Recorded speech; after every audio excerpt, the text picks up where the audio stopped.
In the ancient land of Israel, the sun was setting behind the rolling hills, painting the sky in deep orange and purple. In the shadow of those hills lived a man chosen by Allah, Elisha, known as Al-Yasa in Arabic.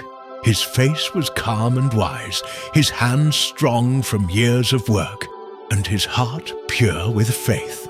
Long before his mission began, Elisha was a young man helping in the fields, guiding oxen across the soil.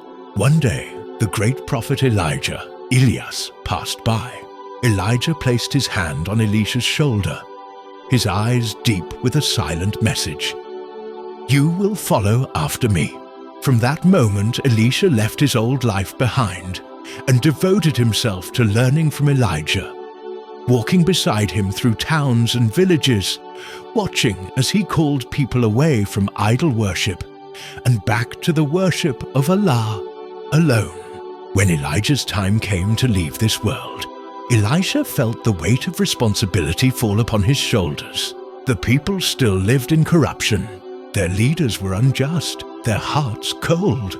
But Allah strengthened Elisha, giving him courage to continue Elijah's mission.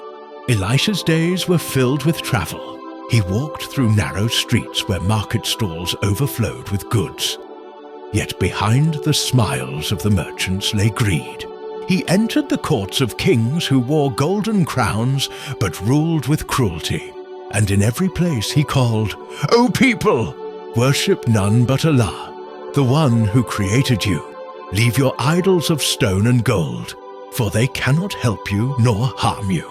Many mocked him, laughing at his words. Some whispered that he was only trying to take power.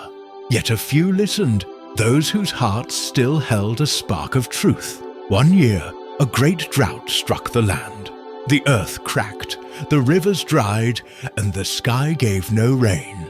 Crops withered, animals grew thin, and people became desperate. Elisha prayed long into the night, his forehead touching the ground, asking Allah for mercy. One morning, under a sky heavy with dark clouds, a sudden wind swept through the valley. The air smelled of fresh rain. And then the heavens opened. The first drops fell, turning into a heavy shower. The people looked to the sky in amazement, but Elisha reminded them, "This is from Allah. Turn back to him, for he is the giver of life." Stories spread of Elisha's kindness. A poor widow once came to him weeping. Her debts were so great that her sons were about to be taken as slaves. She had nothing but a small jar of oil. Elisha told her to gather as many empty vessels as she could from her neighbors. When she returned, he said, "Pour from your jar." To her astonishment, the oil flowed without stopping until every vessel was full. She sold the oil, paid her debts, and had enough left to live on. Years passed, kings rose and fell, and the nation faced war after war. Elisha never stopped guiding, healing the sick, and reminding the people that victory comes only through obedience to Allah. In his final days, Elisha's hair turned white and his steps slowed, but his eyes still carried the same fire as when Elijah first called him. Surrounded by a few loyal followers, he said, "Stay firm in the truth, even if you stand alone. The world may forget the prophets, but Allah never forgets those who stand for him."